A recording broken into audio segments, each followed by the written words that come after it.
Your future is created by what you do today, not tomorrow. Procrastination is not just a bad habit. It's a silent thief that steals time, opportunities, and potential. Every moment spent hesitating is a moment lost forever, pushing your dreams further out of reach. You know what needs to be done, yet something inside resists, an invisible force pulling you toward distraction, comfort, and delay. This cycle isn't just frustrating, it's life-altering. The difference between success and mediocrity isn't intelligence or talent, it's the ability to take action consistently, even when motivation fades. The truth is, your brain isn't designed to make you successful.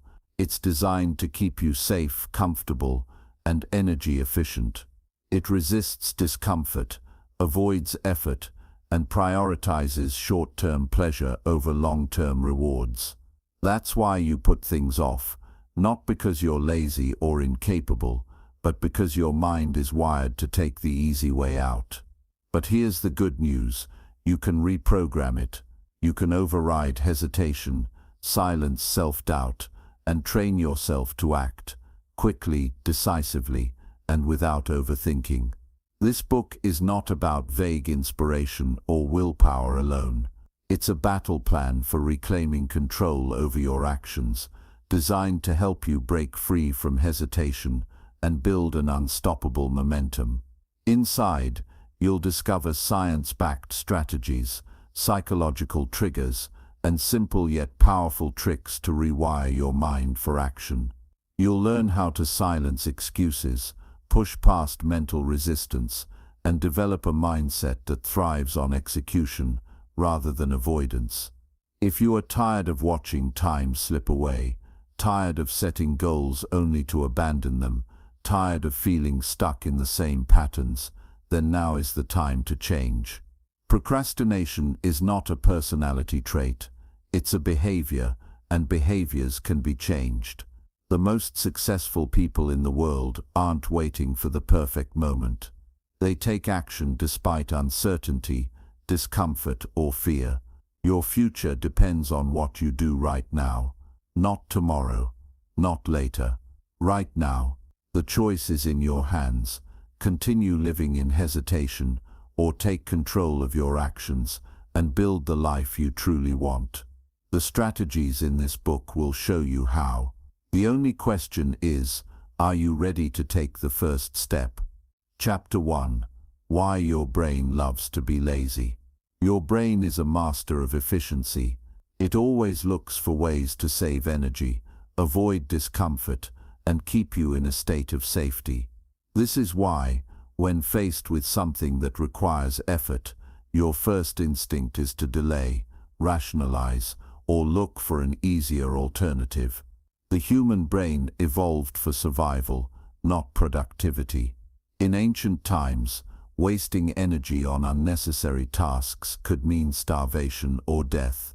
The brain learned to conserve energy by pushing you toward rest whenever possible. But in today's world, this instinct is no longer useful. Instead of helping you survive, it keeps you stuck, frustrated, and unfulfilled. Think about a time when you planned to do something important. Maybe it was working on a project, exercising, or learning a new skill. At the moment of action, your brain likely came up with 100 reasons to delay. You're too tired right now. It would be better to start tomorrow. You need to do more research before beginning. These thoughts feel real, but they're nothing more than excuses your brain generates to protect you from discomfort. The problem is, this automatic response creates a cycle. The more you give in to avoidance, the stronger the habit becomes. Your brain learns that putting things off is an effective way to avoid discomfort, so it keeps doing it. Before you know it, procrastination becomes second nature. The task that once seemed easy now feels overwhelming. The more time that passes, the heavier it becomes. Suddenly, what could have been done in an hour now seems impossible to even start. Every time you avoid action, You teach your brain that hesitation is the right response. But hesitation is nothing more than a mental habit. It's not a personality trait or a lack of ability. It's simply a pattern that has been repeated so many times that it feels natural. And just like any habit, it can be broken.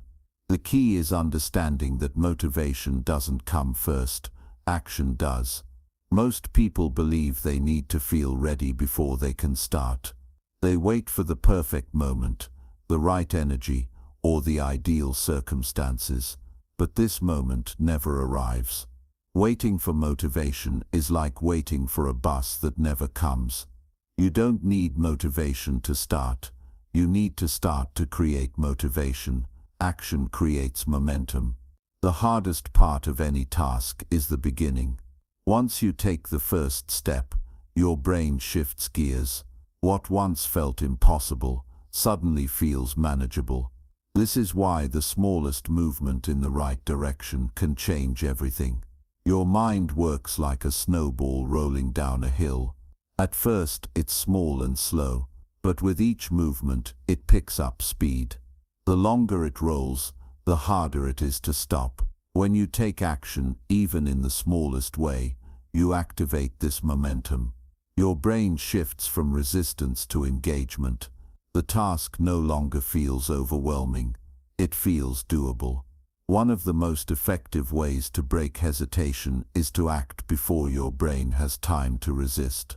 The moment you feel yourself hesitating, count down from 5 and move.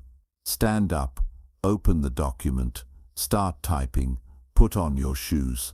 This simple act interrupts your brain's excuse-making process. It forces you into motion before your mind can talk you out of it. Starting small is another way to bypass resistance.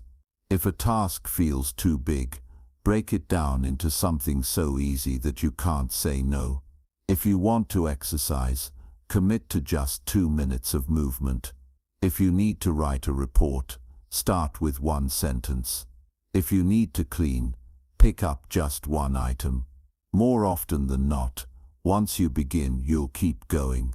The hardest part is always the first step. Your environment plays a major role in your behavior.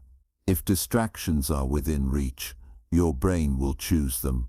If your phone is next to you, you will check it. If the TV is on, you will watch it. If junk food is on the counter, you will eat it. Your brain follows the path of least resistance. Change your environment, and you change your default actions. Make the things you want to do easy to start, and the things you want to avoid hard to access. Procrastination thrives on delay. The longer you wait, the harder it becomes. The more you think, the more excuses you create. The best way to silence doubt is to move before it takes hold. Once action begins, fear fades, resistance weakens, and your brain adapts to the new reality. Your brain might love being lazy, but it also loves progress. It thrives on accomplishment. The satisfaction of finishing something fuels confidence and momentum. Each completed task strengthens the habit of action. Over time, action becomes your new default. You no longer have to force yourself to start. It happens naturally. Discipline is not about forcing yourself to suffer. It's about training your brain to enjoy effort.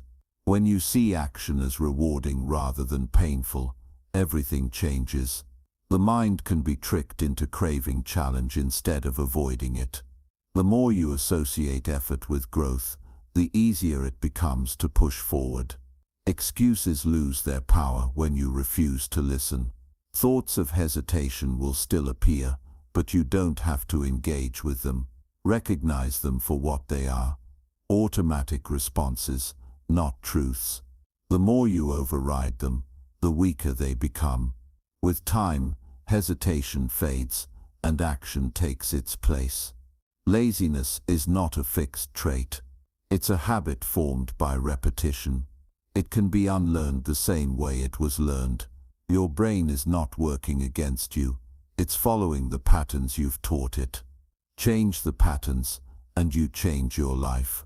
Chapter 2. The 5-second trick to beat hesitation. Hesitation is the silent killer of progress. It creeps in the moment you think about doing something important. You tell yourself you'll start in a few minutes, then an hour passes, then a whole day. Before you know it, the task sits untouched, weighing on your mind like an invisible burden. It's not that you don't want to do it. You do. You know it's important. You know it needs to get done. But something holds you back. That something is your own brain.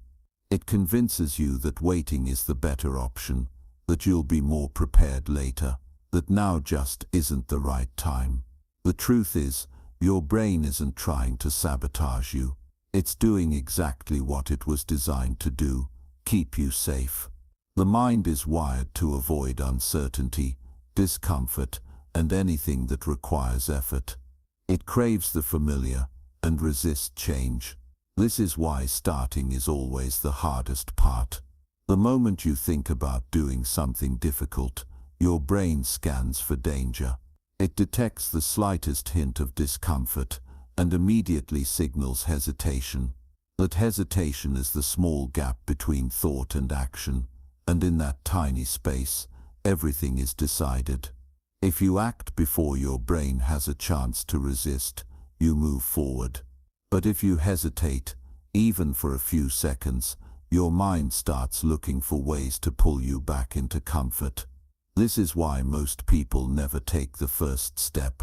They overthink, they wait for motivation, they delay until later, and later turns into never. The good news is, hesitation can be beaten. You don't need more time, more motivation, or the perfect conditions. You need a simple trick to bypass your brain's resistance. The trick is to act before hesitation has a chance to take hold. The moment you feel yourself pausing, you count down from 5 and move. 5, 4, 3, 2, 1, go. This breaks the cycle of overthinking and forces action before your brain can come up with an excuse. It works because it interrupts your automatic response to delay.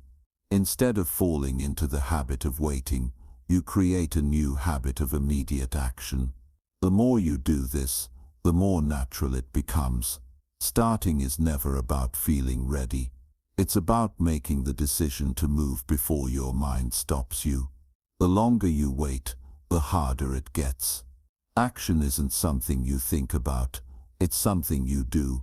When you hesitate, you give your brain time to talk you out of it. The solution is to eliminate that time completely. The countdown method works because it shifts your focus from thinking to doing. It gives your brain a simple command that overrides doubt and fear. The moment you hit 1, you move. You don't question it, you don't negotiate, you don't wait for the perfect moment. You just go. Once you start using this trick, you'll notice something interesting. The task you were avoiding suddenly doesn't feel so bad. What once seemed overwhelming now feels manageable. This is because action changes the way your brain perceives difficulty. The hardest part of anything is the moment before you begin. Once you take the first step, momentum takes over. The task stops being a mountain and starts being a simple series of steps. People often think they need motivation to start, but motivation is unpredictable. Some days it's there, most days it's not. If you rely on motivation, you'll never be consistent. What you need instead is a system that forces action, even when you don't feel like it. The 5-second trick is that system. It removes the option to hesitate, replacing it with an automatic response. Over time, this builds a habit of instant action. Your brain stops associating work with pain and starts seeing it as normal. Every time you use this trick, you strengthen your ability to take control. The more you override hesitation, the weaker it becomes. Instead of getting stuck in cycles of procrastination, you become the kind of person who takes action without overthinking.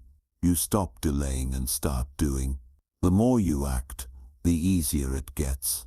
Your brain learns that effort is not something to be feared. It learns that starting is never as hard as it seems. Momentum is a powerful force. The more you move, the less resistance you feel. When you hesitate, your brain builds resistance. When you act, you break through it. The 5-second trick is a tool to shift you from stuck to moving in an instant. It removes the weight of indecision and replaces it with forward motion. The difference between people who succeed and those who stay stuck isn't talent, intelligence, or luck. It's the ability to act before hesitation wins. Successful people don't feel ready all the time. They don't wait for motivation or the perfect conditions. They start before they feel like it. They take the first step before their brain can stop them. That's what separates action takers from procrastinators. It's not about feeling inspired. It's about training yourself to move, even when you don't want to. Every time you feel yourself hesitating, remember that it's just a habit. It's not a permanent part of you. It's a learned behavior, and anything learned can be unlearned.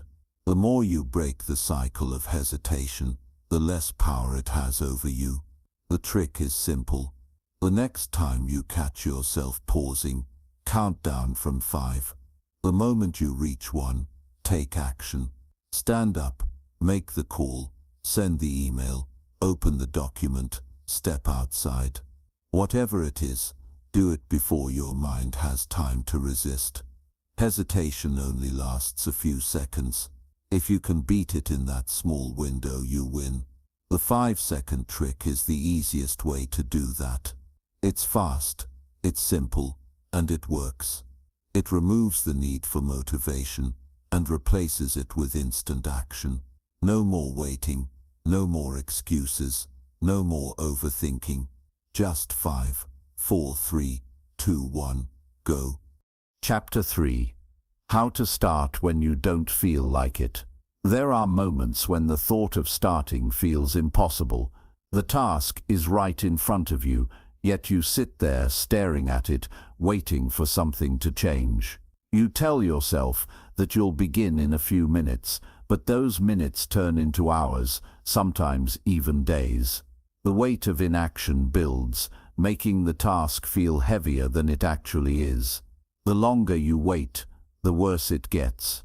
It's not that you're incapable or unwilling, it's that your brain has convinced you that starting is too difficult. The mind has a way of exaggerating effort.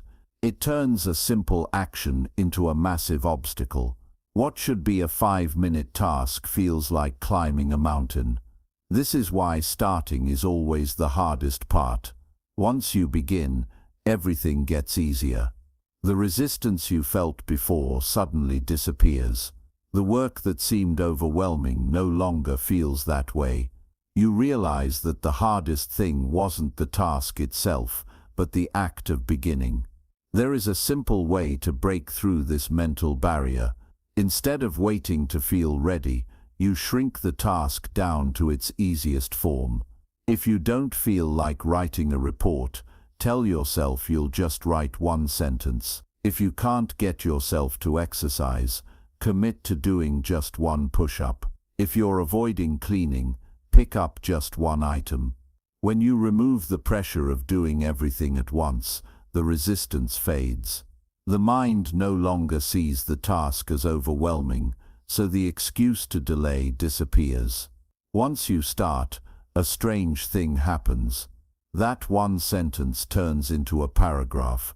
That single push-up leads to a short workout, and picking up 1 item often leads to cleaning the whole space. The trick is that action creates momentum. The moment you move, your brain shifts from hesitation to engagement. What once felt difficult now feels natural. You don't stop after 1 sentence because your mind is already in motion. You don't stop after 1 push-up because your body is already moving. The biggest mistake people make is believing they need to feel motivated first. They wait for the right mood, the perfect energy, or some external push to get started. But motivation is unreliable. It comes and goes. If you depend on it, you'll never be consistent. The truth is, action itself creates motivation. Once you start, even in the smallest way, the feeling of resistance fades. Your brain recognizes that the effort isn't as bad as it imagined. The more you act, the more motivated you become. If you want to break free from procrastination, you must stop negotiating with yourself. The moment you decide to do something, you act immediately. No mental debates, no thinking about how hard it will be, no giving yourself extra time. The more you think, the more excuses you'll create. The mind is clever. It will always find reasons to delay. If you don't give it time to do that, you take control. There will always be days when you don't feel like doing anything. Waiting for the perfect mood is a trap. The key is to focus on showing up, even when you don't feel like it. Even if you don't do your best work, even if it's not perfect, even if you only put in a small effort, it still counts. What matters is that you start. Progress is built on consistency, not perfection. Your brain naturally resists discomfort. It will always push you toward what is easy, familiar, and safe. But the moment you push back, the resistance weakens. Every time you start, despite not feeling like it, you train your mind to respond differently. Over time, taking action becomes automatic. You stop seeing tasks as obstacles and start viewing them as simple steps. The less you hesitate, the more natural it becomes to get things done. It's easy to get stuck in a cycle of overthinking. The more you analyze, the harder it becomes to move. Action is the only way to break this cycle. Instead of planning endlessly, instead of worrying about the perfect approach, you take the first step. No matter how small, no matter how imperfect, movement is the only thing that matters. Thinking about progress does nothing. Only action moves you forward. Your environment also plays a role in how easily you start. If distractions are nearby, your brain will always choose them. If your phone is next to you, you will check it. If the TV is on, you will watch it. If junk food is in sight, you will eat it. Your brain follows the path of least resistance. If you want to make starting easier, design your space in a way that removes distractions and makes the right choice effortless. Place your workout clothes where you can see them, keep your workspace clean, and make the first step as easy as possible. The less effort required to start, the more likely you are to take action. Every day you face small decisions that determine whether you move forward or stay stuck. Do you hit snooze or get out of bed? Do you start the task or delay it? Do you make an excuse or take action? These moments may seem insignificant, but they shape your habits, your mindset, and ultimately your life. Success isn't built on huge bursts of motivation. It's built on small, consistent actions that over time lead to big results. The hardest part of anything is the beginning. Once you start, the resistance fades. The work stops feeling like a burden and starts feeling like progress. The secret is not to wait until you feel like it. The secret is to start in the smallest way possible. Shrink the task, remove hesitation, eliminate distractions, and act before your brain has time to resist. The more you do this, the more natural it becomes. Before you know it, action is no longer something you force yourself to do. It's simply who you are. Chapter 4. How to trick yourself into loving hard work. Hard work has a reputation for being something people dread. It's often seen as exhausting, frustrating, and something to be avoided whenever possible. Most people don't struggle because they lack goals or ambition. They struggle because they don't enjoy the process of getting there. If something feels like a punishment, you'll resist it. If it feels like something forced upon you, you'll find ways to escape. The key to long-term success isn't just about discipline or willpower. It's about changing the way your brain sees effort. Instead of viewing hard work as suffering, you have to trick yourself into loving it. The human brain is wired for pleasure. It naturally gravitates toward things that feel good and away from things that feel difficult. This is why entertainment, social media, and comfort are so appealing. They provide instant satisfaction with almost no effort. Hard work, on the other hand, often comes with delayed rewards. You don't immediately see results, and your brain doesn't get an instant hit of satisfaction. But if you can find a way to connect effort with pleasure, you'll remove the resistance. One of the easiest ways to shift this mindset is by making the process more enjoyable. People who love what they do aren't forcing themselves to work. They've simply found a way to make it rewarding. The work itself may be challenging, but they've attached meaning, purpose, or excitement to it. If you approach your tasks with dread, every moment will feel like a struggle.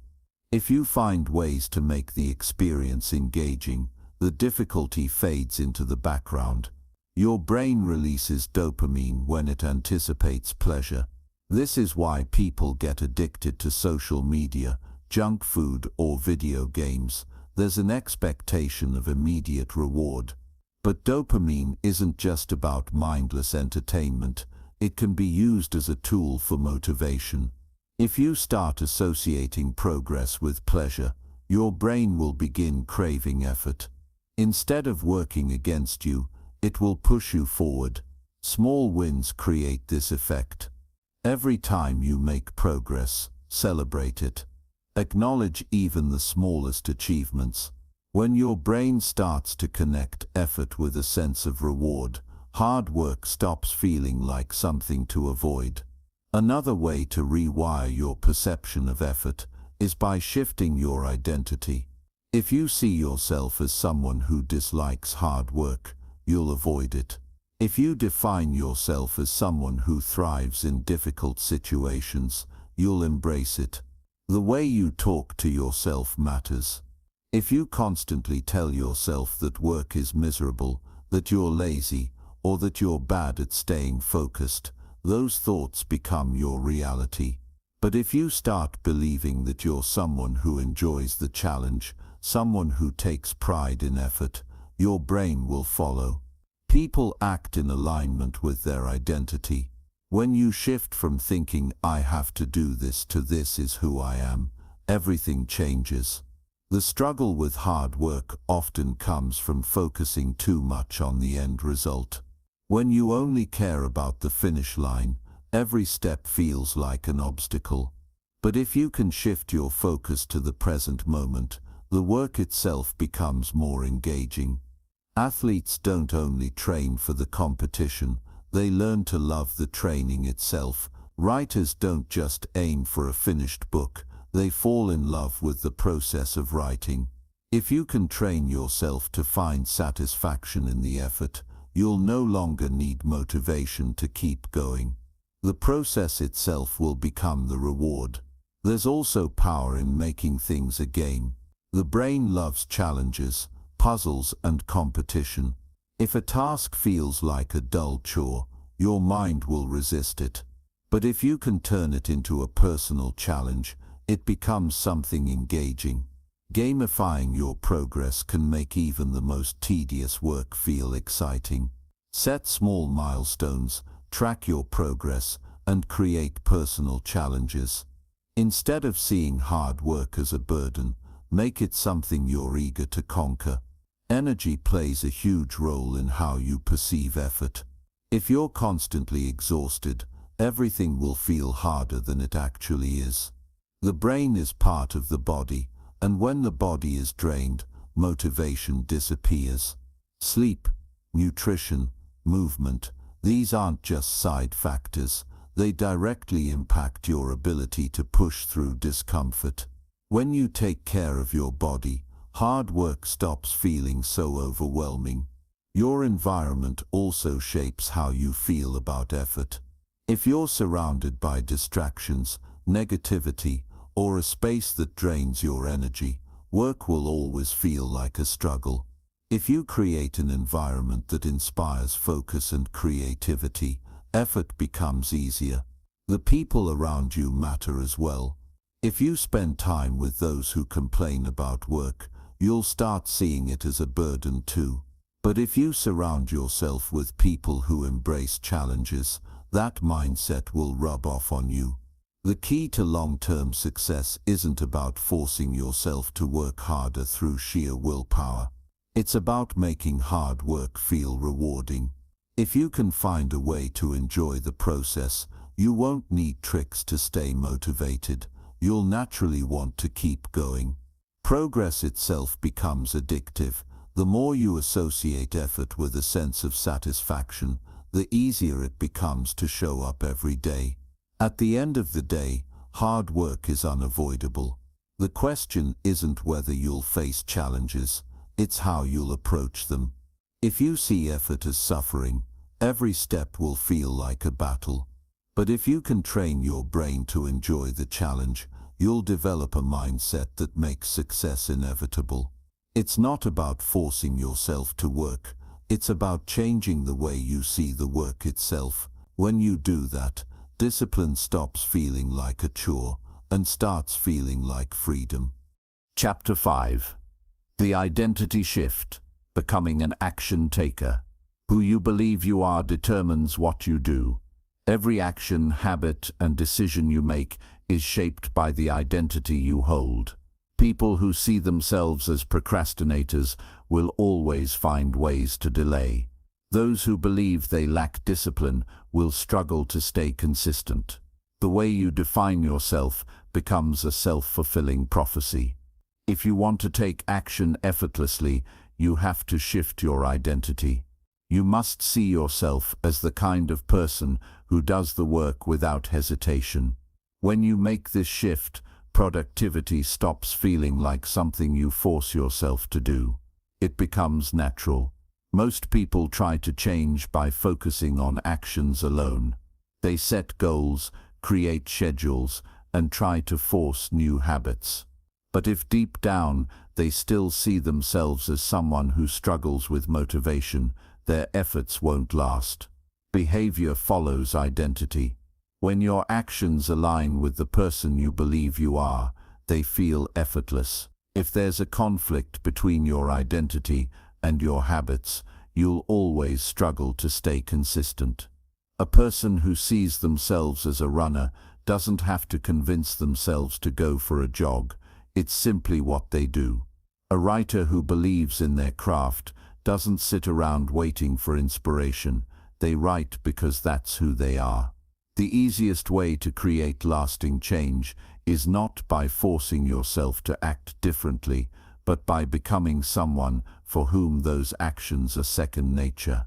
Your brain constantly looks for proof to reinforce your identity. If you believe you're bad at staying focused, you'll unconsciously notice every time you get distracted. If you see yourself as lazy, you'll find evidence of your laziness. But this process also works in your favor. When you start to act like the person you want to become, your brain collects evidence that reinforces that new identity. Every time you complete a task on time, you prove to yourself that you're someone who takes action. Each time you push past resistance, you build the belief that you're someone who follows through. Change doesn't happen in an instant. It happens through small moments that add up over time. One of the most powerful ways to shift your identity is by focusing on the process rather than the outcome. Many people tell themselves they'll believe in their new identity once they achieve a big result. They think they'll feel like a disciplined person once they've worked hard for months. But the truth is, identity shifts happen in the small, everyday choices. You don't need to achieve something huge to become an action taker. You become one by taking action, even in the smallest ways. Each decision reinforces who you are. If you write one page today, you are a writer. If you show up for a workout, you are an athlete. If you complete one task without procrastinating, you are productive. The transformation happens in these small moments, not just in the final achievement. Your words shape your reality. If you constantly say, "I'm bad at staying focused," or "I always procrastinate," your brain accepts these as facts. But if you start telling yourself a different story, your actions will follow. Saying, "I'm becoming the kind of person who takes action immediately," shifts your mindset. It reminds your brain to look for proof that supports this new belief. Every time you follow through on a task, no matter how small, you strengthen that identity. The more you reinforce this narrative, the more automatic your actions become. Your environment also plays a crucial role in shaping your identity. The people you surround yourself with influence the way you see yourself. If you spend time with those who complain about work and avoid responsibility, you'll absorb that mindset. But if you surround yourself with people who take action and hold themselves accountable, that behavior will start to feel normal. Your physical space matters too. If your environment is cluttered and full of distractions, your brain associates it with inaction. But if you create a space that encourages focus and productivity, your identity begins to shift. Small changes in your surroundings can reinforce the person you want to become. Momentum is the key to solidifying a new identity. When you take even one small action, it builds energy that makes the next step easier. Many people believe they need motivation to get started, but motivation actually comes from movement. Once you begin, your brain naturally wants to continue. This is why the first step is always the hardest, but once you take it, everything flows more easily. Every time you act in alignment with your new identity, you make it stronger. Over time, the habits you once had to force become automatic. People who always get things done aren't necessarily more disciplined or more talented. They've simply built an identity around being the type of person who follows through. They don't waste time debating whether to start. They don't negotiate with themselves about whether they feel like it. They act because that's who they are. This is the real difference between those who succeed and those who struggle. It's not just about effort, it's about the way they see themselves. The shift happens the moment you stop identifying with your old patterns. The moment you stop saying, "I'm a procrastinator," and start saying, "I'm someone who takes action," everything begins to change. The more you prove this new identity to yourself through small actions, the more natural it becomes. Eventually, you don't have to think about it, it just happens. The resistance fades, and what once felt difficult becomes a normal part of who you are. The secret to lasting change isn't about trying harder, it's about seeing yourself differently. When you become the kind of person who does the work without hesitation, productivity stops being a struggle. It becomes automatic, effortless, and inevitable. Chapter 6. How to keep going every day. You wake up with the best intentions. Maybe you've got a list of things to do, a plan in place, and the hope that today will be the day you make real progress. But somewhere between the morning and the afternoon, your enthusiasm starts to fade. You get distracted by something small, checking your phone, scrolling through emails, or just zoning out. Before you know it, hours have passed, and your to-do list still looks exactly the same. It feels like something's missing. You know you should keep going, but the motivation just isn't there. The truth is, staying consistent isn't always about motivation. Motivation is fleeting. It's an emotion, and emotions can shift from moment to moment. 1 minute, you feel fired up. The next, you're questioning whether the effort is worth it. So what do you do when motivation is absent, but you still want to get things done? The answer lies in making consistency a habit, not an option. Consistency isn't about pushing yourself to work harder every single day. It's about creating a structure where action becomes the default. There's a powerful shift that happens when you stop relying on motivation to get things done. You don't wait until you feel inspired to act.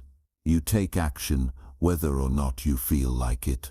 The key to staying consistent is building routines that don't rely on fleeting feelings, but on systems that guide you toward progress.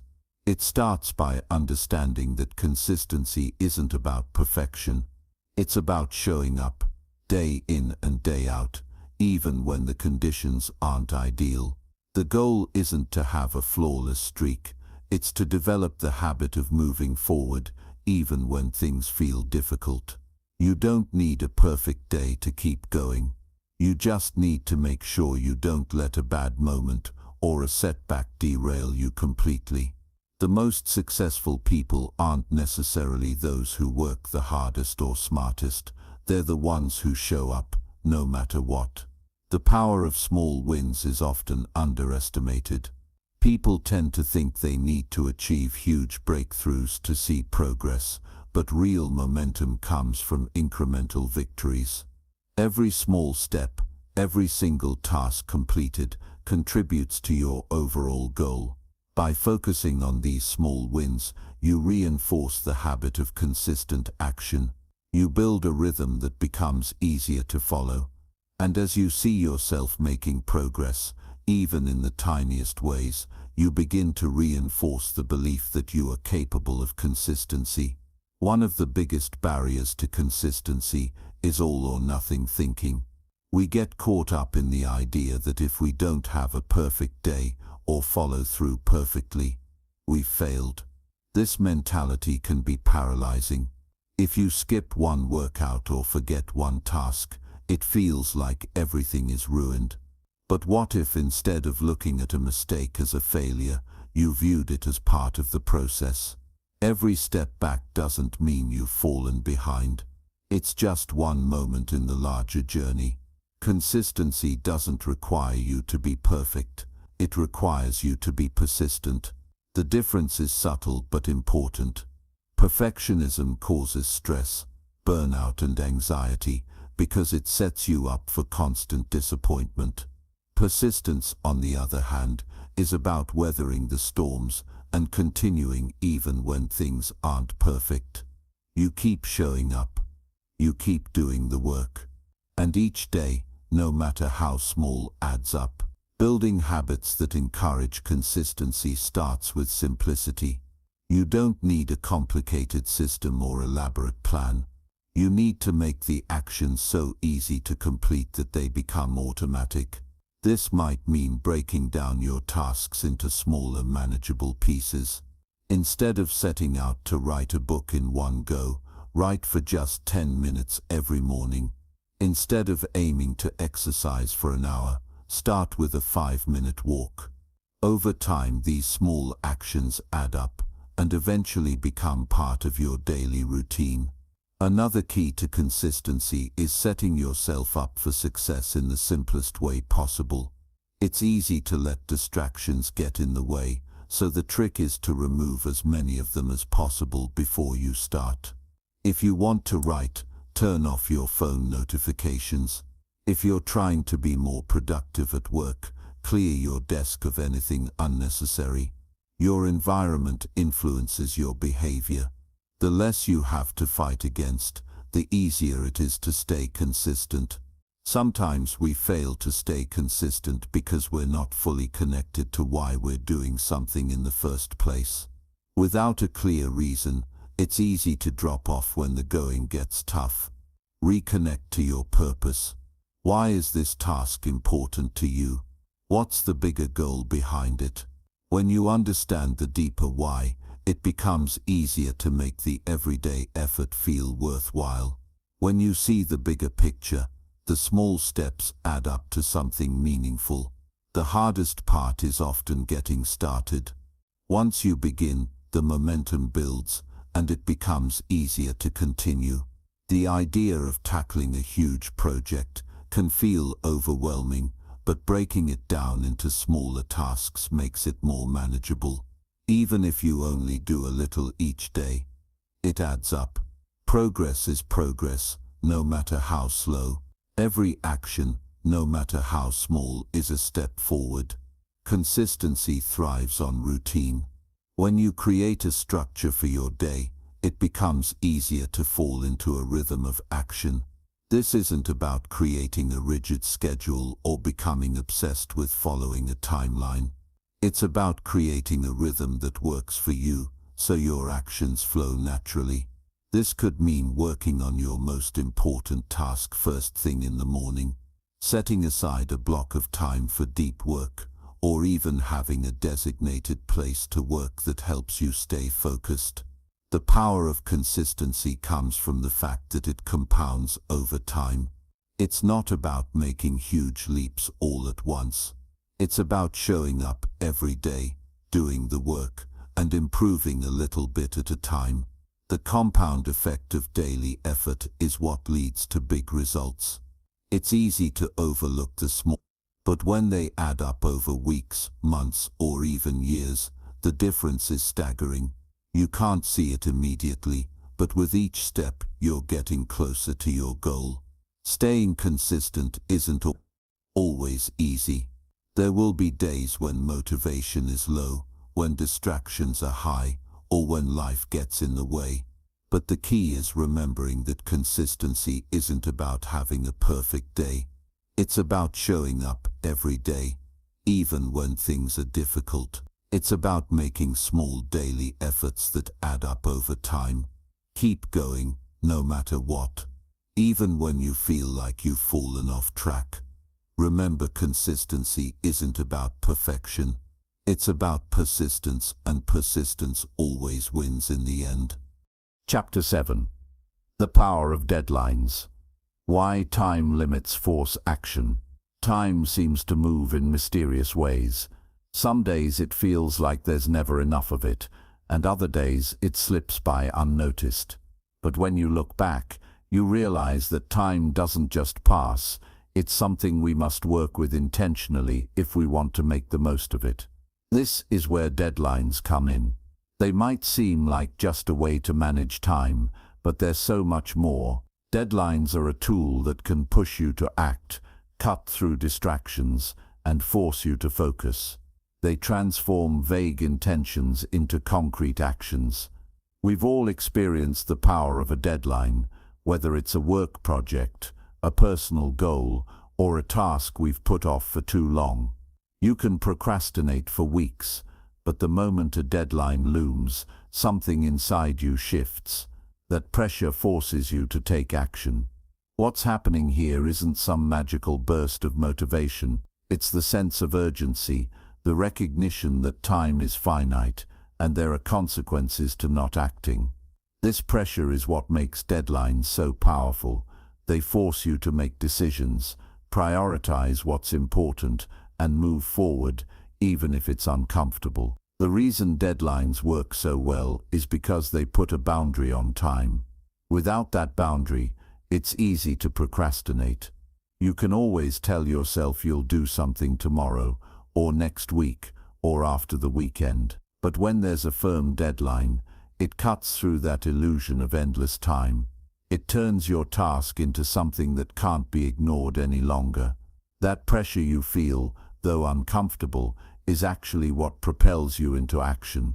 It creates a sense of necessity. But what happens when there is no deadline? What if you're working on something without a clear end point? It's easy to fall into the trap of doing nothing at all.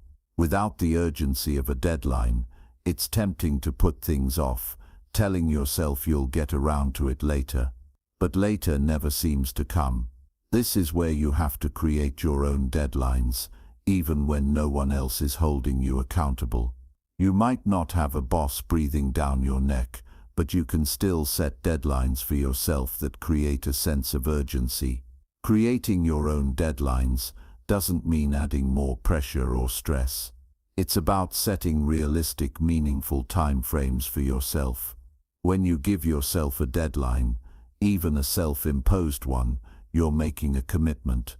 And when you make that commitment, you raise your standards. You're saying, this matters enough that I'm going to get it done within a set time frame. This simple shift in mindset can drastically improve your ability to get things done. The key to making deadlines work for you is understanding how to break down big projects into smaller, manageable tasks. A large project without a deadline can feel overwhelming. You look at the big picture and it feels like there's no way to finish. But when you break it down into smaller, time-bound chunks, it becomes far less intimidating. Instead of thinking about the whole project, focus on one task at a time. Each of those tasks can have its own mini deadline. This gives you both direction and motivation. It's much easier to stay focused when you know exactly what needs to be done and by when. Another trick is to treat your deadlines as if they're set in stone. Even if no one else is holding you accountable, pretend that there's someone waiting on you, that there's a team or client expecting results. You'll find that you take the deadline more seriously when you attach that external sense of responsibility. The pressure of knowing that someone else is relying on you, even if it's just an imaginary person, creates the kind of urgency that gets you moving. One of the most powerful ways to leverage deadlines is to use them as an opportunity for growth. Deadlines aren't just about finishing tasks, they're about challenging yourself to perform at your best. A deadline forces you to make decisions, prioritize what matters, and eliminate distractions. It teaches you how to work under pressure and still produce results. And while that may feel uncomfortable at times, it's in those moments of discomfort that growth happens. The sense of urgency that deadlines create also taps into another powerful force: your natural ability to focus. When there's a clear end point, your brain knows exactly where to direct its energy. It's not wandering, unsure of where to begin. It has a target, and that target fuels concentration. The more specific and time-sensitive your deadlines are, the more focused you become. You're not multitasking or spreading yourself thin. You're working on one thing at a time, knowing that it needs to be done by a certain point. This level of focus is hard to achieve without deadlines, but when you create them, you give yourself the structure needed to achieve it. Deadlines also help you overcome perfectionism. When you're working toward an open-ended goal, it's easy to get stuck in a loop of overthinking, refining, and second-guessing yourself. You want everything to be perfect before you submit or share your work. But perfectionism can paralyze you. Deadlines force you to move forward. They encourage you to finish, even if the task isn't perfect, because the deadline is non-negotiable. You learn to let go of the idea that everything needs to be flawless, and instead focus on making progress. One of the most important lessons about deadlines is that they don't just work when you're racing toward the finish line. They also help you manage your time and energy over the long term. By breaking larger goals into smaller time-bound steps, you're pacing yourself. You're not waiting until the last minute to get everything done. Instead, you're setting up a series of smaller deadlines that allow you to work steadily without the stress of cramming everything into one final push. It's a more sustainable way of achieving your goals, and it's a technique that can be applied to any project, no matter how big or small. Even when deadlines seem impossible or overwhelming, there's a way to work with them. If you're faced with a daunting deadline, break it down even further. Ask yourself, what's the smallest thing I can do right now that moves me closer to this deadline? Maybe it's a 5-minute task. Maybe it's an email to get the ball rolling. Whatever it is, taking that first small step makes the deadline feel less intimidating.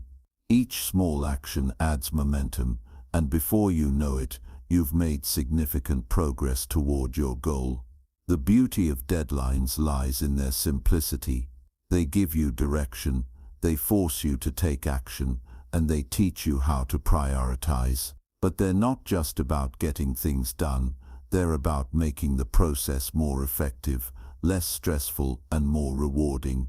The next time you find yourself struggling to stay on track, remember that the simple act of setting a deadline is often all it takes to break the cycle of procrastination and move toward meaningful results. Chapter 8. The No Plan B Trick. When you commit to a goal, there's often a part of you that wants to keep your options open. You think to yourself, if this doesn't work out, I'll just try something else. It feels safe to keep a plan B in the back pocket, just in case plan A doesn't go as expected. But the truth is, holding on to that safety net might be the very thing preventing you from achieving success in the first place. It's easy to believe that having a fallback option is the smart thing to do, but in reality, it weakens your resolve and your commitment to the task at hand. When you leave yourself an escape route, you're subconsciously telling your brain that failure is an option. You're hedging your bets, not fully committing to the process. That backup plan is like an invisible safety net that cushions the blow when things get tough. And while it might sound reassuring, it's also what keeps you from pushing yourself beyond your limits. The more you entertain the idea of a plan B, the less likely you are to give plan A everything you've got. The people who succeed in life are the ones who have burned their bridges to the escape route. They don't have a fallback option because they understand that commitment is the key to success. When you remove the possibility of failure from your mind, you stop hesitating and start taking action. Without a plan B, the only way forward is through your current plan. It's a powerful shift that forces you to find solutions, adapt and move forward no matter what. It's not about being reckless or abandoning all logic. It's about being fully immersed in the process. When you're truly committed to a goal, you stop thinking about what happens if it doesn't work. Instead, you focus entirely on the present moment, the task at hand, and the steps that need to be taken right now to make it happen. You become more resourceful, more determined, and more creative when you no longer have the option to walk away. A big part of this commitment comes from trusting yourself and your abilities. If you have a plan B, you're essentially saying, I don't trust myself enough to make plan A work, so I'll keep a backup. But when you let go of that safety net, you begin to develop real trust in your ability to handle whatever comes your way. It's this trust that drives you forward. The idea of eliminating plan B also applies to how you approach your daily habits. Often, we have a backup plan for our routines, something like, if I don't get to my workout today, I'll just do it tomorrow. But we know that tomorrow rarely comes, especially if you've already given yourself an excuse. What if, instead of a backup, you simply committed to showing up today, regardless of the circumstances? If you truly commit to something, you stop looking for alternatives. You don't give yourself permission to make excuses. And when things don't go perfectly, you don't throw in the towel or retreat to plan B. You adjust, adapt, and keep moving forward. The key is to stay locked in on the goal and eliminate the option of quitting altogether. When you create a plan and stick with it, you'll be amazed at how many challenges you can overcome. Often, the biggest obstacles aren't the ones we can't overcome, they're the ones we never even attempt because we haven't committed fully. By keeping a fallback plan in place, we prevent ourselves from seeing what's possible when we go all in.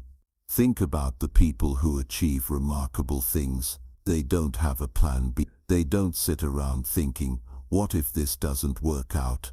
Instead, they trust the process and give their best effort, even when things don't go as planned. They're able to adjust, find new solutions, and keep going, by removing the safety net, they create a sense of urgency, and that urgency is often the catalyst that pushes them through obstacles. It's also important to recognize that you don't have to have everything figured out from the beginning. You don't need to know every single detail of how you're going to achieve your goal before you start. The key is commitment. The more committed you are to your goal, the more clarity you'll gain as you move forward. You don't need a fallback plan because the act of showing up and putting in the work will help you find the answers along the way. What this really comes down to is a decision. You can decide to stay committed and let go of the idea of plan B. This decision isn't about being impulsive or acting recklessly, it's about being clear in your focus. You commit to the path, and then you take each step with purpose. When you give up the option of failure, you remove the hesitation that keeps you stuck. At first, letting go of a plan B might feel scary. After all, it's natural to want to have an escape route, something that can save you if things don't go the way you expect. But as you begin to trust yourself in the process, you'll realize that the absence of plan B doesn't make you weak or unprepared, it makes you stronger. It forces you to rise to the occasion, tap into your inner resources, and find creative solutions when faced with challenges. The more you commit to your goals without distractions or doubts, the more you'll start to see real progress. You won't waste time considering what happens if you fail. Instead, you'll focus entirely on what you can do right now to make success happen. In the end, your progress isn't determined by the things you keep in your back pocket, it's determined by your ability to keep moving forward regardless of what may come. Letting go of plan B is a game changer. It's about committing to yourself and your dreams in a way that forces you to act. Without a backup, you have no choice but to make it work. And when you have no choice, you'll find that you're capable of more than you ever imagined. Chapter 9. How to remove distractions in 30 seconds. The world is full of distractions, and in many ways, they're designed to pull us away from our tasks. Whether it's your phone buzzing with notifications or the endless stream of online content begging for your attention, distractions are everywhere. The more you allow these distractions to interrupt your day, the harder it becomes to get anything done. It's almost like they're competing for your focus, and unfortunately, they're winning far too often. In order to make real progress in any area of your life, you have to learn to manage these distractions effectively. It's not enough to simply say, "I'll try harder next time," or "I'll push through the temptation." You have to take action, and that action has to be swift and immediate. The key is to remove distractions quickly, as soon as they arise, and do so in a way that doesn't disrupt your flow. One of the best ways to remove distractions is to recognize them before they fully take hold. Often the first sign that you're being distracted is a momentary loss of focus, an urge to check your phone, or a sudden thought that takes you off track. When that moment happens, you can't afford to let it slip by. The longer you wait to act, the more likely it is that you'll get sucked into that distraction for longer than you'd like. So how do you do it? How do you remove distractions without feeling like you're constantly fighting yourself? The key is to act quickly.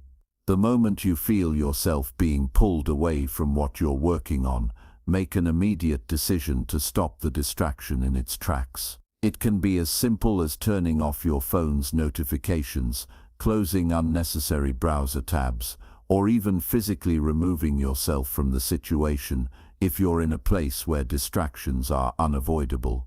But it's not just about the physical distractions. Your mind is another source of distractions, and it can be just as powerful as the outside world.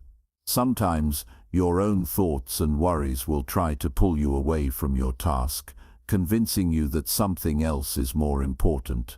But if you can train yourself to notice these thoughts and recognize them for what they are, distractions, you can prevent them from taking over. It's about being mindful of where your attention is going and making the conscious decision to bring it back to what matters. An important part of this process is realizing that distractions are inevitable.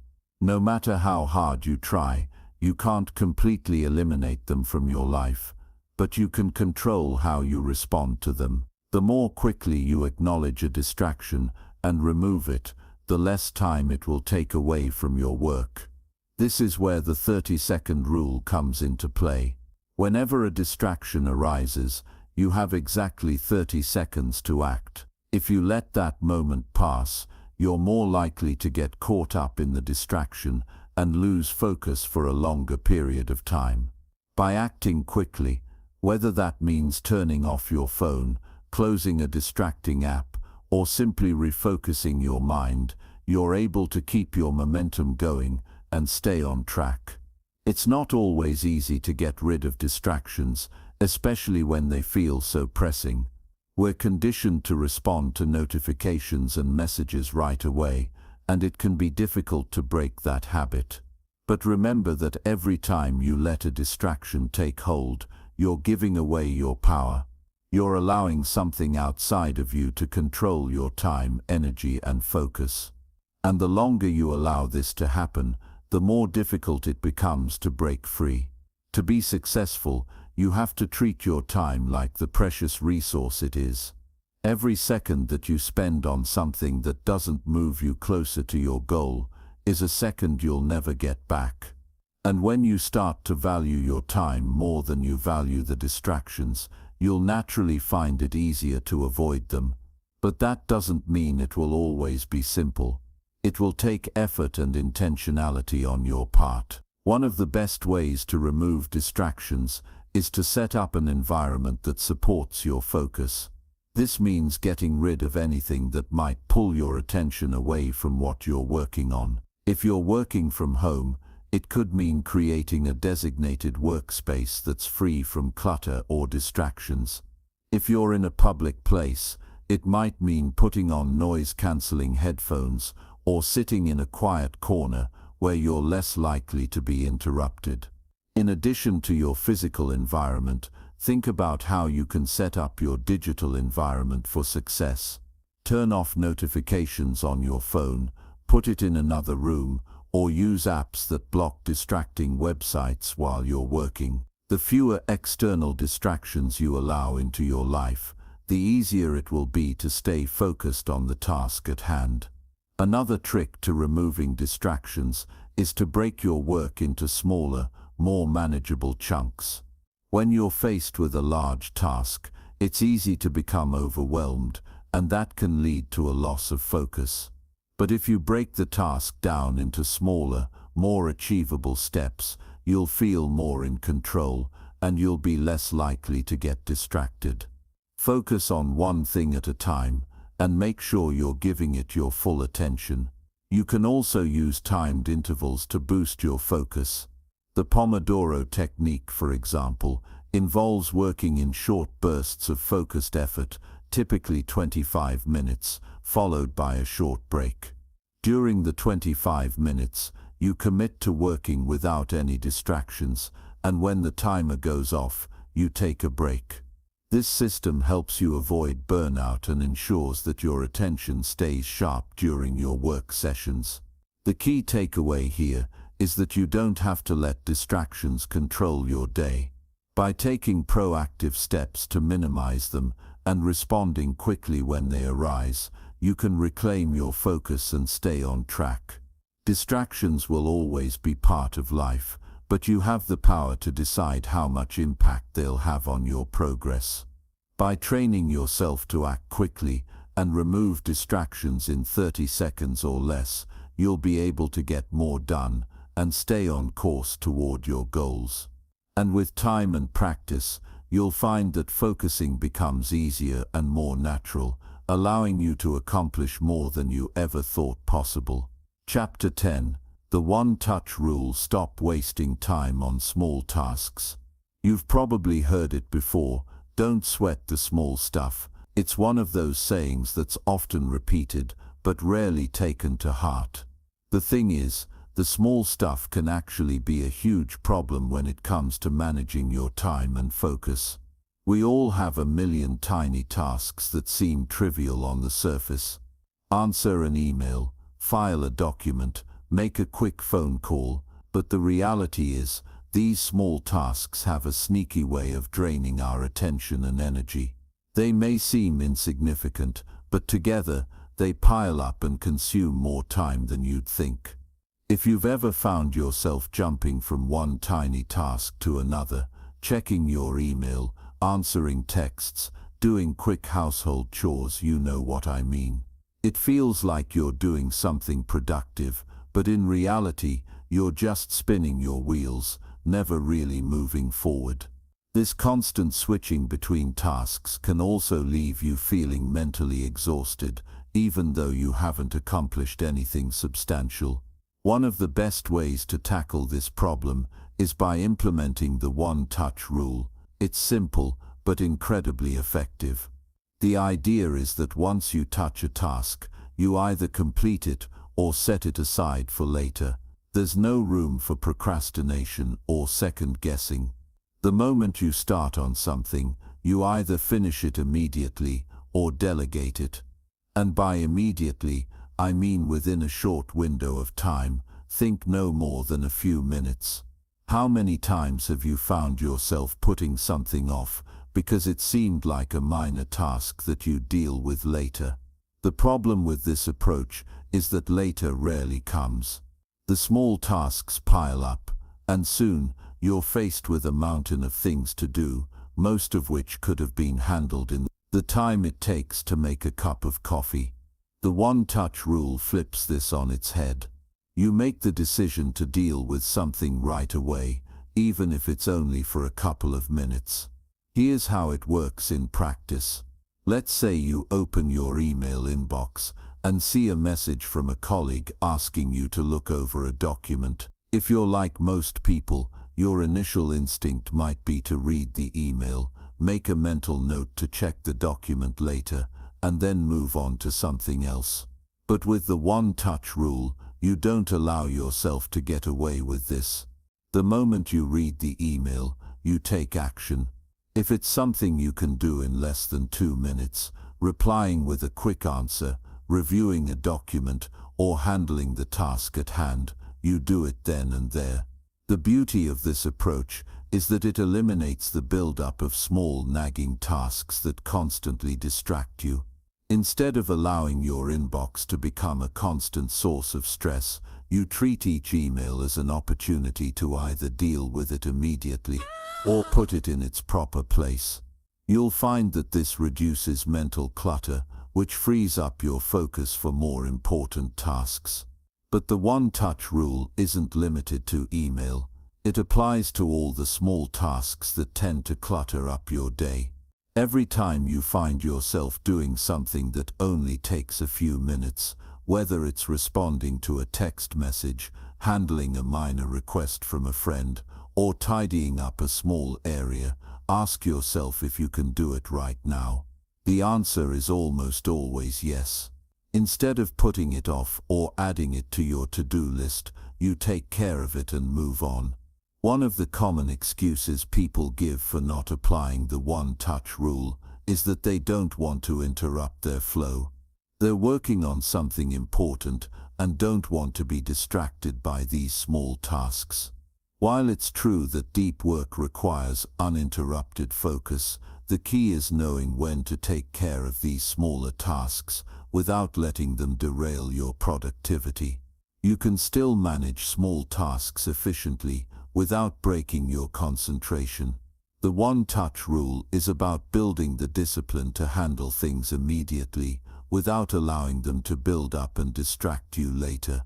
By doing this, you prevent a minor task from becoming a major distraction that derails your focus later in the day.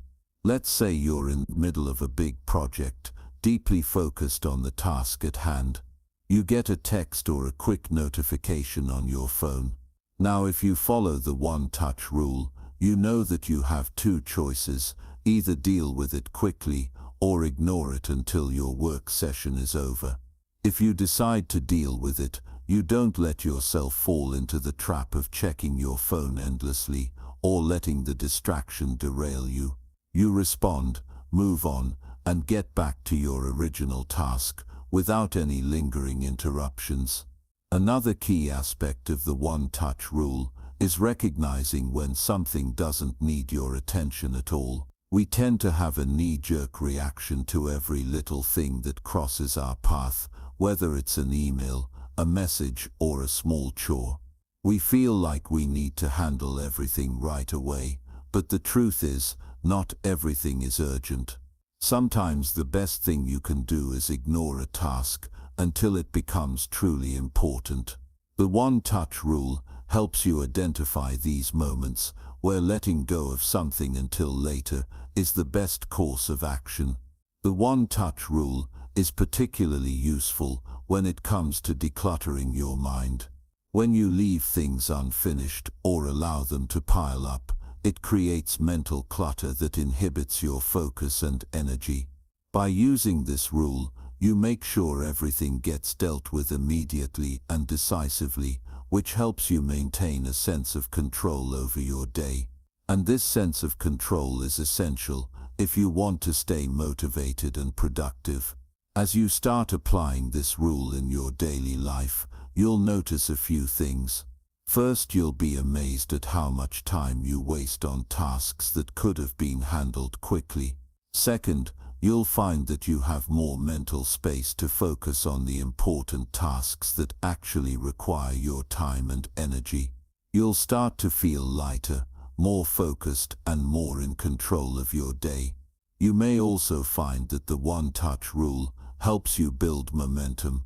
When you take care of small tasks immediately, you get a sense of accomplishment. This sense of progress propels you forward, helping you tackle bigger and more complex tasks. Over time, this practice can help you build a habit of efficiency, where you no longer procrastinate on small tasks or allow them to pile up. By following the one-touch rule, you're not just getting things done faster, you're also changing the way you approach your day. You stop putting things off, you stop procrastinating, and you start taking control of your time, your focus, and your productivity. The small tasks no longer control you because you've made the decision to handle them immediately and efficiently. And in doing so, you free up your mental space to focus on what really matters. The power of the one-touch rule lies in its simplicity. It's a small change in how you approach tasks, but it can have a profound impact on your productivity and mental clarity. By training yourself to deal with tasks immediately, you'll be able to handle your day with more ease and confidence, leaving behind the stress and clutter of unfinished tasks. Chapter 11. The Willpower Myth. Why you don't need more discipline. We live in a world that constantly demands more of our time and energy.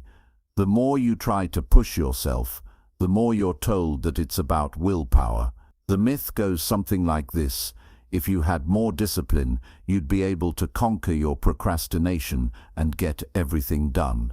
But here's the reality: willpower is not something you can rely on for long-term success. The idea that you just need more self-control or more discipline to get through your tasks is misleading, and it's actually one of the most dangerous misconceptions about productivity.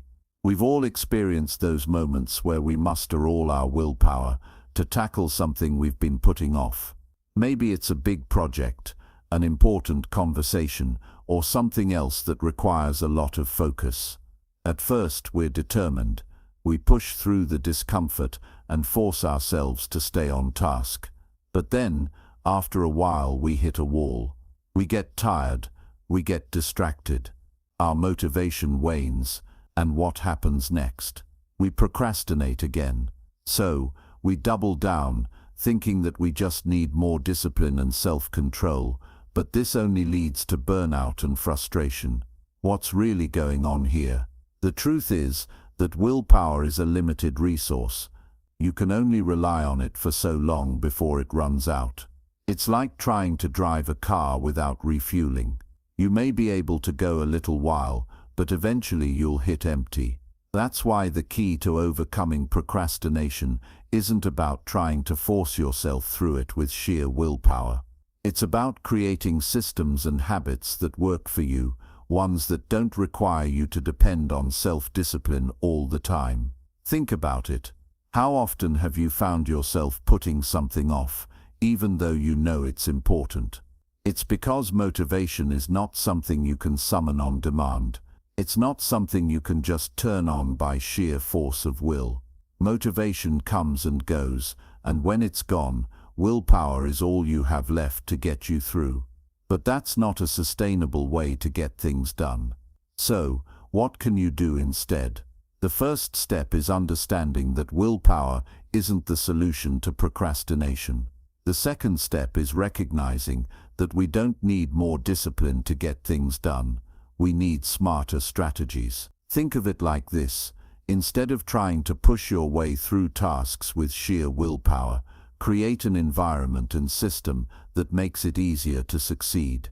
Make the actions you need to take part of your routine, and the motivation will come naturally. Take a look at your daily habits. Are they designed in a way that makes it easy for you to take action, or are they set up in a way that requires constant mental effort? The goal is to make productivity automatic. You don't want to have to constantly decide whether or not you'll work on something. You want it to be a natural part of your day, something that doesn't require you to fight yourself every time you need to do it. The more you rely on willpower, the more exhausted you'll become. But when you build systems and habits that support you, you'll find that action becomes almost effortless. You can start small by breaking down bigger tasks into smaller, more manageable pieces. If you look at a massive project and think, "I have no idea where to start," that's where procrastination kicks in. It feels overwhelming, and so you put it off. But if you break it down into smaller steps, suddenly, it becomes much more manageable. You no longer need to rely on willpower to make progress. You've made it so easy to get started that there's no room for procrastination to sneak in. Another way to reduce your reliance on willpower is by developing routines. When your actions are habitual, they don't require any decision-making. Think about the things you do automatically, without having to think twice: brushing your teeth, making your bed, eating lunch. These are all habits, and they don't require much willpower to perform. Now imagine if you had the same kind of automatic habits for your work or personal projects. Instead of waiting for motivation to strike, you simply follow your routine, knowing that you're moving closer to your goals. Creating a routine also helps you avoid decision fatigue. When you're constantly having to make decisions about when to work, what to focus on, or how to approach a task, it drains your mental energy. But if you schedule your work in advance and make certain tasks part of your daily or weekly routine, you eliminate the need for decisions. You just do what's next, and the action follows naturally.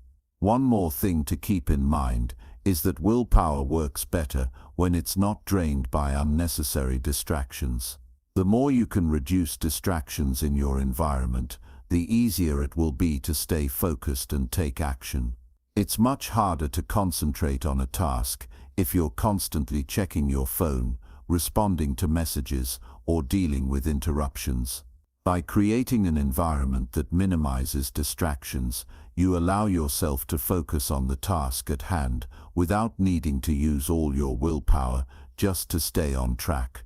This doesn't mean that willpower has no role in our productivity. It's just that willpower is not something you can rely on alone. It's a limited resource, and using it wisely is key. Willpower is effective when it's used for short bursts of energy, like when you're in the middle of a deep focus session, or when you need to push through a particularly tough moment. But over the long haul, you can't rely on it to carry you through every task. Instead, you need a strategy that makes action automatic and effortless, so you're not draining yourself on a daily basis. Think of it this way: willpower is like a battery. At the beginning of the day, your battery is fully charged. But as you make decisions, push through difficult tasks, and resist distractions, your battery drains. The more willpower you use, the more you have to recharge. That's why it's so important to build habits and routines that reduce the amount of willpower you need. You want to reserve your energy for the moments that really require it. When you start to shift your focus away from willpower and towards creating effective systems, you'll notice a change in how you approach your day. Instead of struggling with self-doubt and fighting against your own impulses, you'll feel more in control. You'll stop feeling like you're constantly battling procrastination and instead start to feel like you're making consistent, meaningful progress. That's the power of habits and routines. When you make them work for you, procrastination no longer has a chance. And remember, the key here is not perfection. You won't always stick to your habits perfectly, and that's okay. What matters is that you're creating a framework that supports you in getting things done, even when motivation and willpower aren't at their peak. This approach will serve you far better in the long run than simply trying to force your way through every task with more self-discipline. Chapter 12. The Never Miss Twice Rule.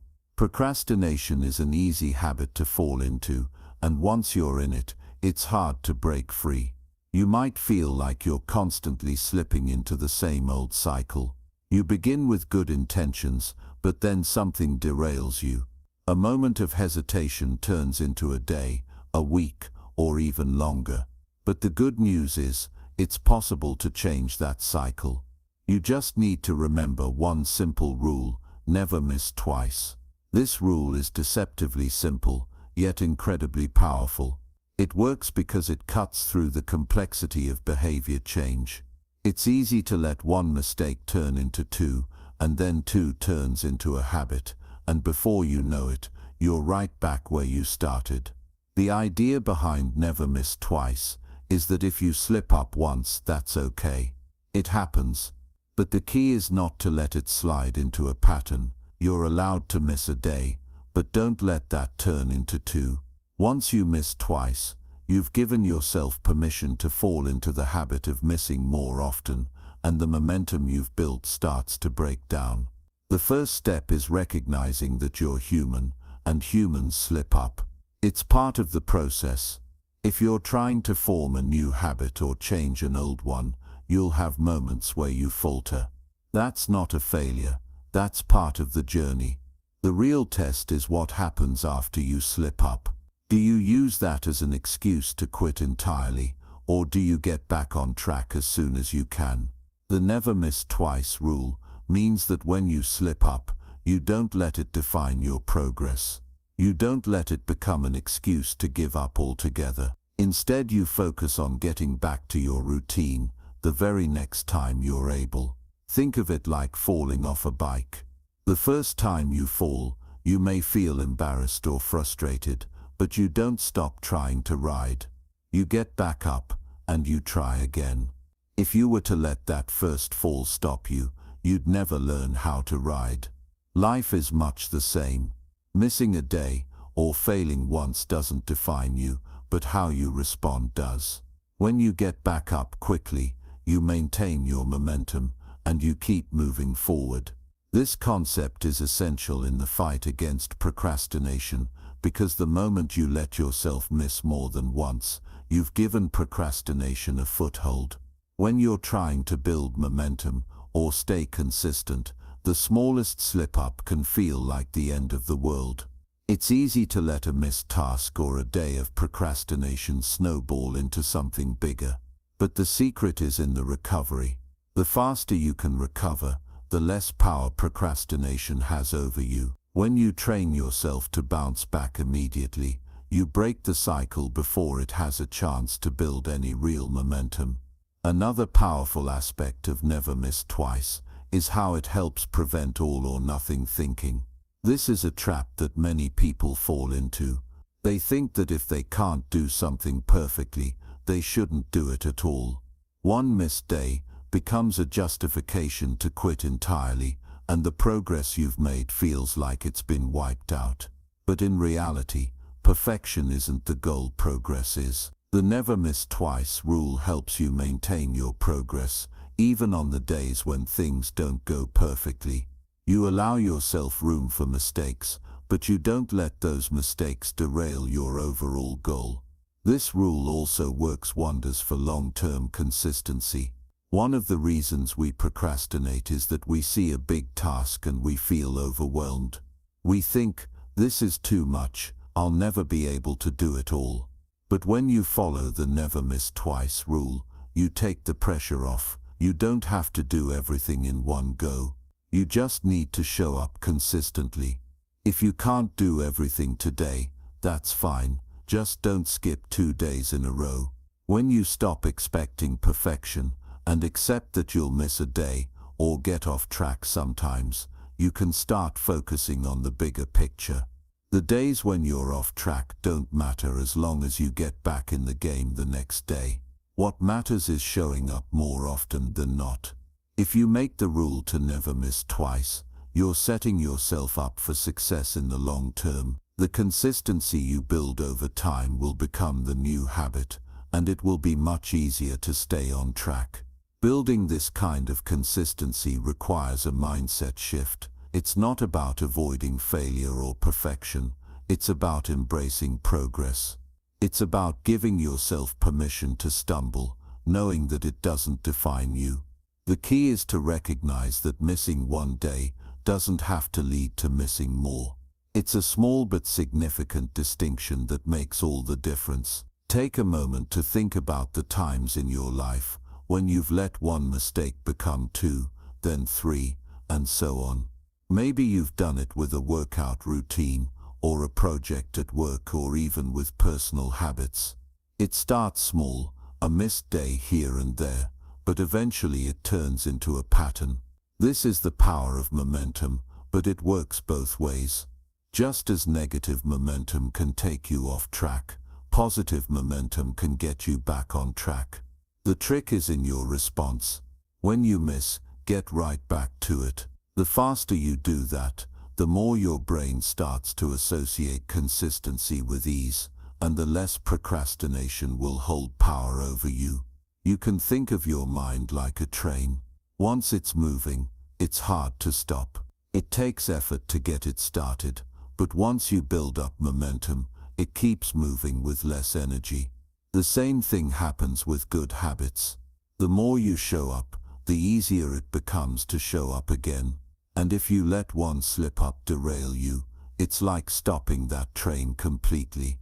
The more you allow yourself to stop, the harder it is to start again. The rule is simple: never miss twice. When you do, you keep the momentum alive. This approach works in every area of your life, whether it's work, personal goals, relationships, or health. The key is consistency, and the never miss twice rule is your safeguard. Every time you show up, you're reinforcing your commitment to the task, your discipline, and your ability to push through challenges. The more often you show up, the less room procrastination has to take hold. And when you do slip up, you'll be ready to get back on track quickly. Keeping your momentum strong. By embracing the never miss twice rule, you're giving yourself permission to fail without giving up. You're committing to progress, not perfection, and that's the key to overcoming procrastination. The next time you slip up, don't let it define you. Get back on track immediately, because as long as you never miss twice, you'll keep moving forward, no matter how many times you stumble along the way. Chapter 13. How to stop overthinking and take instant action. Procrastination often creeps up on us when we let our minds run wild with thoughts that spiral out of control. The more we think, the more we tend to doubt ourselves, overanalyze, and freeze up in the process. It's like staring at a mountain and wondering how you'll ever climb it, only to end up not even trying. The truth is, you're not stuck in a cycle of procrastination because you're lazy or incapable. You're stuck because you've overthought yourself into inaction. The key to breaking this pattern is surprisingly simple. Stop thinking and start doing. Overthinking is a common problem for many people. It's that constant mental chatter that leaves you paralyzed. You think about everything that could go wrong, all the things you need to get done, and the endless list of what-ifs. This constant analysis ends up being a barrier to action. Instead of jumping in and figuring it out as you go, you remain stuck in the thought process, afraid of making a mistake. But here's the thing, you don't need to have it all figured out right away. You don't need to know the next 10 steps. You just need to take the first one. The moment you can break free from overthinking and just act, you'll realize that most of the fear was imagined. The task that once seemed overwhelming becomes manageable once you take that first step. It's like getting into a cold pool. At first it's uncomfortable, but once you're in, you start adjusting. The same happens when you take action. You may not know all the answers, but as soon as you begin, the path will begin to reveal itself. This is one of the most powerful tools in overcoming procrastination. Stop thinking and start doing. The longer you wait, the more time you give your mind to make excuses, to doubt, and to delay. The quicker you act, the less time your mind has to create all of those roadblocks. A simple trick to cut through the noise is to focus on the very first action, no matter how small. Forget about the entire project or goal for a moment. Break it down to the simplest task, something so small that it's hard to resist. Maybe it's opening a document, writing one sentence, or getting up and putting on your shoes. The goal is to focus only on that first action and nothing else. Once you complete that small step, you'll feel a sense of accomplishment. That feeling is important because it shows your brain that it's capable of doing the task, and that initial success helps overcome the inertia that holds you back. Once you've made that first move, the rest becomes easier. It's like setting the ball in motion. From there it's all about building momentum. The problem with overthinking is that it tricks your brain into believing that it's the same as actually doing something. You feel like you're accomplishing something just by thinking about it. But thinking doesn't move you closer to your goals. Action does. Imagine a car that's stuck in the mud. You can think about it for hours, worry about how deep the mud is, or how hard it'll be to get out. But nothing will change until you start moving the car, no matter how small the movement is at first. Action is the key to breaking free from that stuck feeling. This isn't to say that thinking doesn't have its place. Planning and strategizing are important steps in achieving your goals. However, there comes a point when planning becomes an excuse for not taking action. It's a form of procrastination in disguise. Overthinking leads you down a rabbit hole of endless scenarios and worst-case outcomes, and in the end, nothing gets done. If you find yourself doing this, take a step back and remind yourself that planning without action is pointless. You can't strategize your way out of everything. Sometimes you just have to dive in and learn as you go. To make this a habit, train yourself to act without hesitation. This can be tough at first, especially if you've been caught in the trap of overthinking for a long time. But the more you practice it, the easier it gets. Start by committing to small, immediate actions. The goal is to take the first step quickly, before your mind has time to talk you out of it. Instead of sitting there wondering what the best way to approach something is, just do something. It doesn't have to be perfect. In fact, it likely won't be. But that's not the point. The point is to move. The more you do this, the more you'll see that action leads to clarity. You don't need to have all the answers up front. The answers will come as you move forward. Another aspect of overthinking that keeps people stuck is the fear of making mistakes. This fear often paralyzes you before you even begin. But here's something important to remember. Mistakes are part of the process. Every successful person you admire has failed and made mistakes along the way. Failure isn't the enemy, it's part of the journey towards success. So instead of fearing mistakes, embrace them. Each mistake is a lesson, a chance to grow. When you shift your mindset to see mistakes as opportunities for learning, you stop allowing them to hold you back. Now consider how you might feel when you finally take action. At first it might feel uncomfortable or even scary. But as you begin to move forward, you'll realize that most of the things you were worried about were not as big of a deal as you thought. The task becomes more manageable because you're actively engaging with it. And in the process, you gain confidence. Every time you take that first step, you prove to yourself that you are capable, and that confidence compounds. The next time a task arises, you won't hesitate as much because you've built a history of taking action, no matter how small the task. The real beauty of stopping overthinking and starting to act is that it sets you free. You break out of the loop of analysis and paralysis. You take back control of your time and energy. And when you make this a regular practice, procrastination loses its grip on you. Every time you push through the urge to overthink and take action instead, you strengthen your resilience and your ability to follow through. It may seem small at first, but those small steps lead to big results. Over time you'll look back and see that you've not only accomplished more, but you've also become someone who doesn't wait for the perfect moment, because you know that the best moment to act is always right now. Chapter 14. The secret of people who always get things done. Some people always seem to get things done. No matter the task, no matter how difficult, they just seem to power through and keep pushing forward. If you've ever wondered how they do it, the truth is simpler than it appears. They've figured out something important.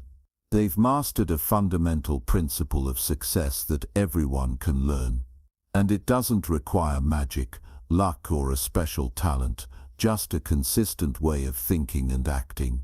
The secret is not about being perfect or having everything figured out from the start. It's not about waiting for the right mood or the perfect conditions. The secret lies in one powerful habit: action. Successful people don't overcomplicate things. They don't wait for motivation to strike or for things to fall into place. They take action. And the more action they take, the easier it gets. It sounds simple, right? But the power of consistent action is the foundation of everything they do. When you're always taking action, you shift the focus from the outcome to the process. This takes the pressure off. Instead of getting lost in the endless worries about whether you're doing the right thing or if it's going to work out, you focus on the small, manageable steps in front of you. You build momentum, and with momentum comes progress. The more progress you make, the more motivated you feel, and the more motivated you feel, the more you do. It's a cycle that feeds itself, but it starts with that first step, that initial choice to take action. Successful people have learned to embrace the small tasks, the ones that don't feel glamorous or exciting. They understand that consistency is the real secret weapon. They don't wait for big opportunities to come knocking at their door. They create their own opportunities by consistently showing up, no matter how small the task or how little progress they seem to be making. Over time, those small steps add up. The compound effect of consistent action transforms them from people with great ideas to people who get things done. It's easy to get caught up in the idea that success comes from a burst of brilliance, a sudden wave of inspiration, or some rare moment of genius. But in reality, success comes from showing up every day, doing the work, and making incremental improvements. It's not about waiting for everything to be perfect or hoping for motivation to appear. It's about putting in the effort, even when you don't feel like it. Even when the task seems boring or insignificant, it's about doing the work because you know that consistency pays off. The key to making this work for you is shifting your mindset. Stop seeing action as something that's reserved for only the most exciting or urgent tasks. Instead, see it as a way of life. Successful people don't view tasks through the lens of motivation. They don't wait for the perfect moment to act. They act now. They focus on the process, not the outcome. They understand that action, no matter how small, is what propels them forward. When you start taking consistent action, something magical happens. You start building confidence. Every small action you take reinforces the belief that you can get things done, and that confidence becomes a driving force. The more confident you become, the more you push yourself to take action. It's a self-reinforcing cycle. You take action, you see results, and those results give you the confidence to take even more action. It's not about waiting for external motivation to push you forward. It's about creating your own momentum. Another important aspect of consistent action is resilience. Success is rarely a straight line. There will be setbacks, mistakes, and obstacles along the way. But the key is not to let these obstacles stop you. Successful people know that failure isn't the end of the road. It's part of the process. When you take action regularly, you learn to bounce back faster. You don't get stuck in your mistakes. You learn from them and move on. The more you fail and get back up, the stronger you become. It's the act of consistently getting back in the game that leads to success, not the avoidance of failure. This principle can be applied to any area of life, whether it's work, health, relationships, or personal development. Consistent action is the thread that ties all successful people together. It doesn't matter if they're building a business, writing a book, or training for a marathon. The secret is the same: they show up every day, even when they don't feel like it. They do the work regardless of how they're feeling. Over time, those actions compound and the results speak for themselves. If you want to start making progress toward your goals, the first step is to stop waiting. Stop waiting for the perfect moment, the right feeling, or the ideal circumstances. Start taking action right now, with what you have. Even if you feel uncertain or uncomfortable, do it anyway. Take that first step. Take a small action and then another. The more you do this, the easier it becomes. You'll start to see that the results don't always come from big dramatic actions. Often it's the small, consistent steps that lead to the biggest changes. The power of consistent action is that it builds a solid foundation. Over time, you'll look back and realize that the success you've achieved didn't come from one lucky break or one big moment of inspiration. It came from all the small actions you took, day after day. The more you show up and do the work, the more you prove to yourself that you're capable. And that sense of capability becomes a powerful motivator in itself. So when you look at the people who always seem to get things done, remember that it's not magic. It's not that they have some special ability. It's that they've learned the power of consistent action. And you can learn it too. You don't need to wait for motivation. You don't need to wait for the perfect circumstances. You just need to take action. Do something, no matter how small, and then do it again. Over time, you'll see that action is the key to breaking through procrastination and creating real, lasting change in your life. Chapter 15. The 5-minute end-of-day review. You can spend an entire day being busy and still feel like you got nothing meaningful done. The hours pass, tasks pile up, and by the time the day ends, exhaustion sets in. Yet there's this nagging feeling that nothing truly moved forward. This happens because, without reflection, without looking back at what was actually accomplished, the mind remains scattered. The key to real progress isn't just in doing, it's in understanding what was done, what worked, and what needs to be improved. The process of reviewing your day isn't just a productivity hack, it's a mindset shift that helps you take control of your time instead of letting it control you. Most people underestimate how powerful a simple 5-minute habit can be. The tendency is to either ignore the past entirely or dwell on mistakes without extracting anything useful from them. But reflection isn't about judgment, it's about clarity. It's about recognizing patterns, seeing where time was wasted, acknowledging where energy was well spent, and making sure the next day is better than the last. The difference between those who stay stuck and those who grow isn't in how hard they work, it's in how well they learn from their own experience. When you start reviewing your days consistently, you begin to notice small things that you might have otherwise ignored. The distractions that stole your focus. The moments where you hesitated when you should have acted. The unnecessary overthinking that delayed decisions. Noticing these patterns gives you power, because once you see them, you can change them. When the day ends, the mind is often either restless or exhausted. Some people feel guilty about what they didn't do, while others are too drained to even think.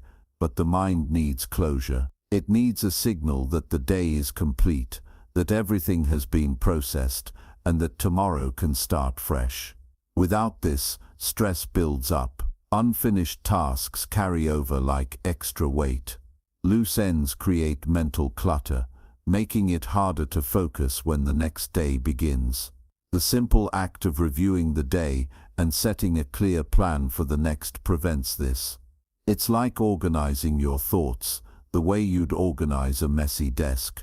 Things stop feeling overwhelming because everything has a place. One of the most effective ways to make reflection a habit is to ask yourself a few simple but powerful questions. What did I accomplish today? What could I have done better? What are my top priorities for tomorrow? These aren't questions to overthink. They are questions to answer instinctively, based on what naturally comes to mind. If you start doing this daily, patterns emerge. You start seeing what consistently holds you back. You start recognizing what actions lead to the most progress. It's like having a personal coach in your own head, guiding you towards smarter decisions without needing anyone else's input.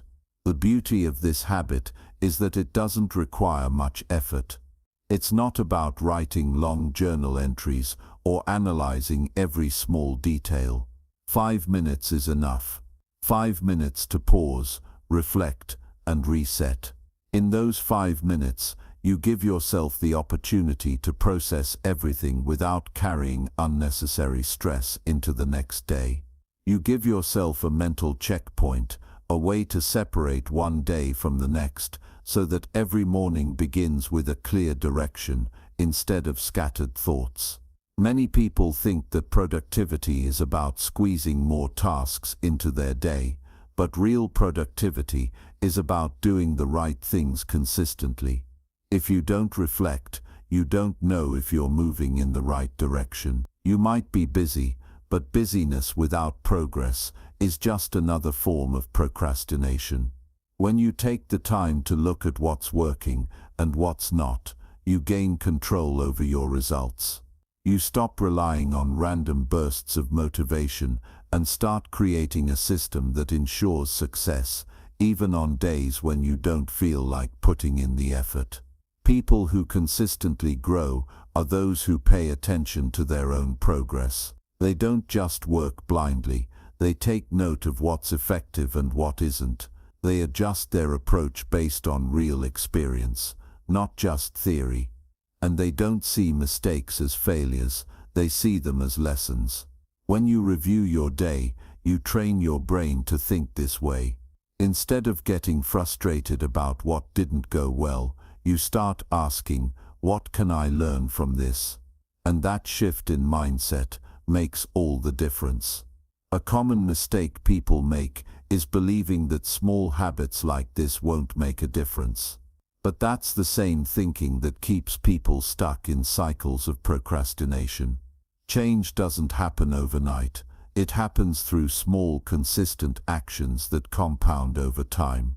5 minutes of reflection might seem insignificant, but done daily, it reshapes the way you think and act.